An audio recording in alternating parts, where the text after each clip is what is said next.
Assalamualaikum warahmatullahi wabarakatuh. Alhamdulillahirabbil alamin wa bihi nasta'inuhu ala umurid dunya waddin.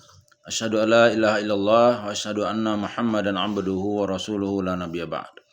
Allahumma fassalli wa sallim ala hadzal nabiyil karim wa ala alihi wa ashabihi ajmain. Bapak-bapak, ibu-ibu serta generasi muda yang saya hormati, baiklah pada malam yang berbahagia ini kita akan membacakan hadis yang ke-10 dari hadis Arba'in dengan judul syarat diterimanya amal baik dan halal. Kita bacakan matanya. Bismillahirrahmanirrahim.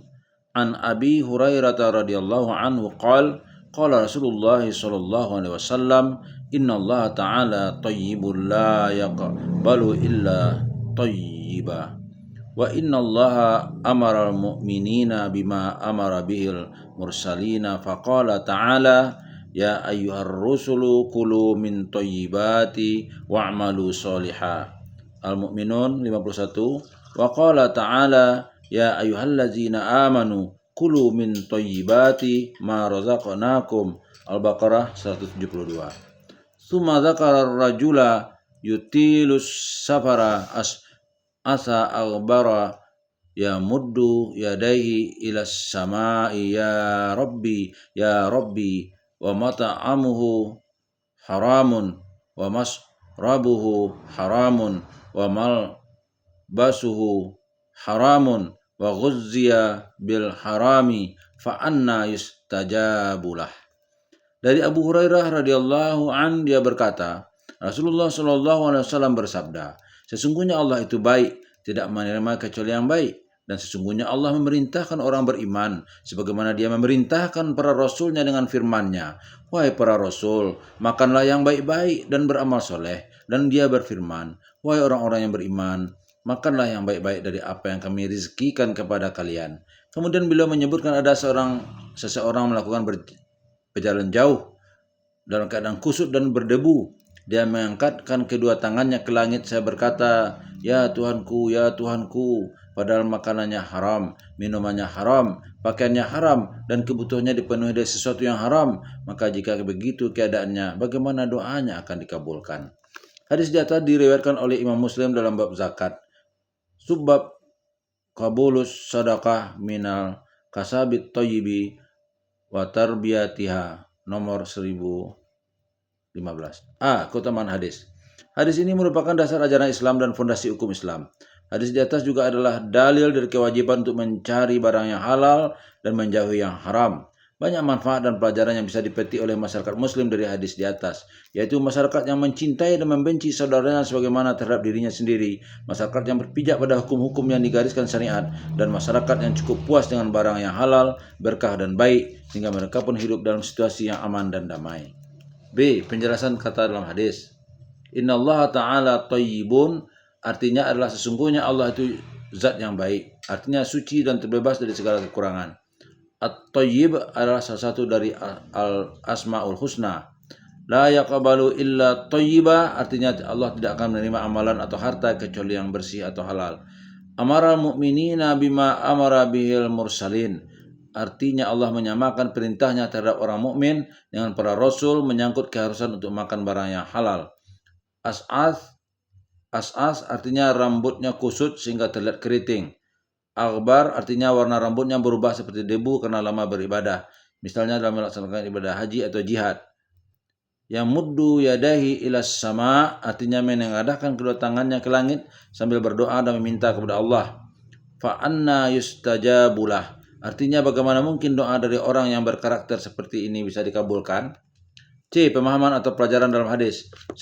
Barang yang baik dan bisa diterima. Rasulullah SAW bersabda, sesungguhnya Allah itu zat yang baik, tidak menerima kecuali yang baik. Maknanya mencakup perbuatan, harta benda, ucapan, dan keyakinan. Allah tidak akan menerima amalan kecuali amalan tersebut baik dan bersih dari segala penyakit seperti ria dan ujub atau sombong. Allah tidak akan menerima harta benda yang diinfakkan, disedekahkan, atau dizakatkan kecuali yang baik dan halal. Oleh karena itu Rasulullah selalu mendorong agar seseorang bersedekah dengan harta dari hasil usahanya yang halal dan baik.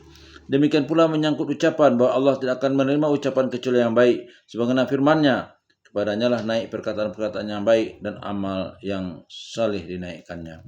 Allah juga membagi ucapan dalam dua kategori, yaitu baik dan buruk. Allah telah membuat perumpamaan kalimat yang baik seperti pohon yang baik, Quran Surat Ibrahim 24. Dan perumpamaan kalimat yang buruk seperti pohon yang buruk, Quran Surat Ibrahim 26. Dan siapapun tidak akan selamat dari sisi Allah kecuali kaum mukmin yang baik, beriman dengan sabar. Allah berfirman, yaitu orang-orang yang diwafatkan oleh malaikat dalam keadaan baik, Quran Surat An-Nahl 32. Dan malaikat pun menyambut mereka dengan tutur sapa yang baik. Kesejahteraan dilimpahkan atasmu, baiklah, berbahagialah kamu, maka masuklah surga ini sedangkan kamu kekal di dalamnya.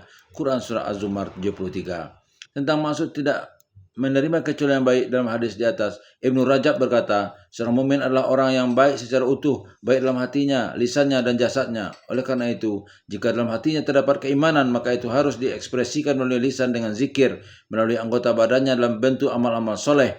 Hal inilah yang disebut dengan buah dari keimanan. 2. Agar amal menjadi baik dan bisa diterima.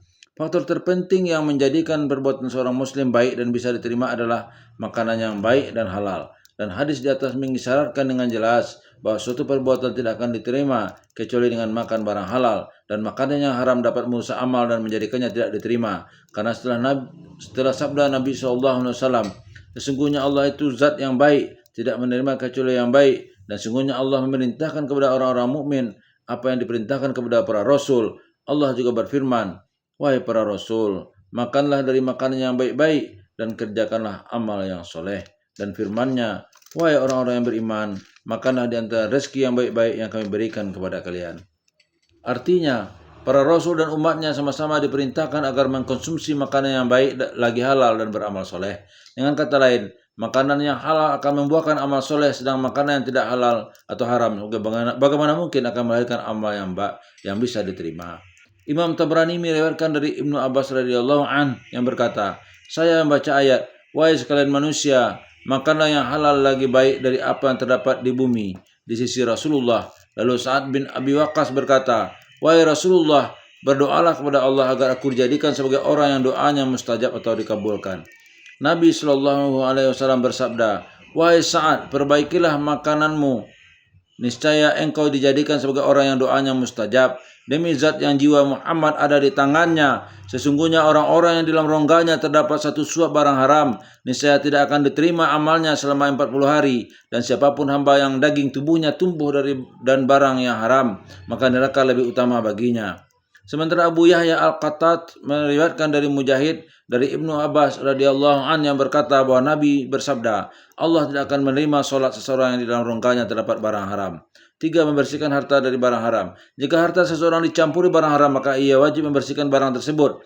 Bila pemilik asli barang tersebut tidak diketahui, maka barang itu harus disedekahkan agar memberikan pahala bagi pemilik sebenarnya.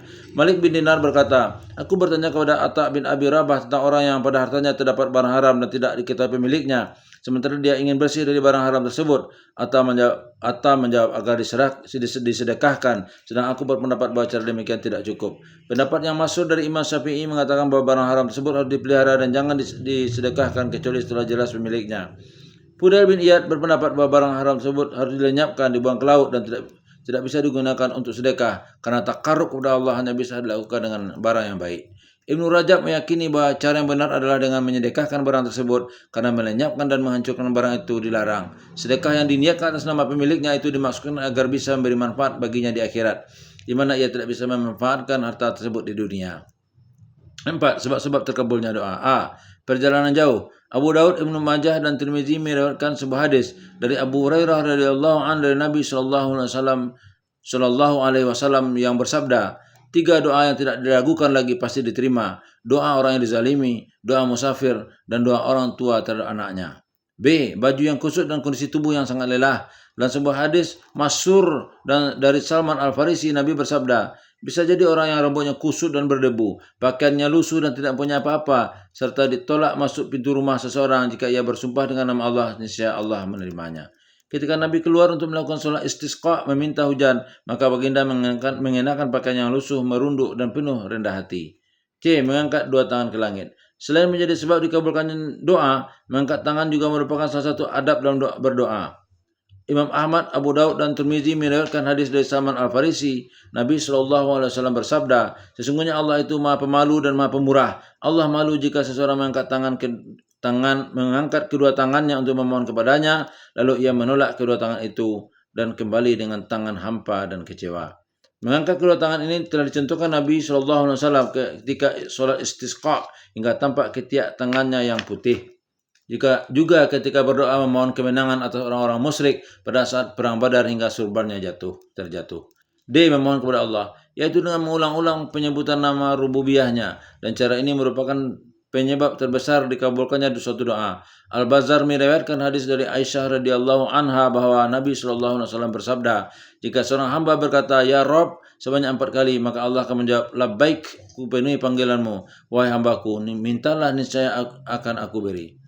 5. Penghalang doa. Hadis di atas menyebutkan bahwa penyebab doa tidak dikabulkan adalah selalu menggunakan barang haram, baik makanan, minuman, atau pakaiannya. Ucapan Nabi, maka bagaimana mungkin doanya dikabulkan? Dalam hadis itu adalah suatu pertanyaan yang sesungguhnya berisi penegasan kemustahilan dan jauhnya doa orang itu dikabulkan.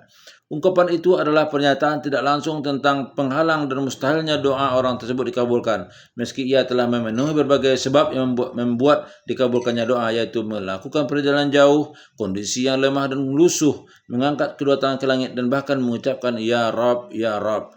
6. Doa adalah inti ibadah. Sebab seorang yang berdoa adalah orang yang berdoa kepada Allah ketika tidak ada lagi yang bisa diharapkan kecuali Allah. Dengan demikian doa itu merupakan hakikat tauhid, inti dari keikhlasan, dan tidak ada ibadah lain yang lebih utama. 7. Berinfak dengan harta yang halal. 8. Perintah agar memakan makanan yang halal agar doa terkabulkan. 9. Allah akan menerima infak dan harta yang baik, juga akan memberkati dan melipat gandakan harta itu. Billahi taufiq wa hidayah. Assalamualaikum warahmatullahi wabarakatuh.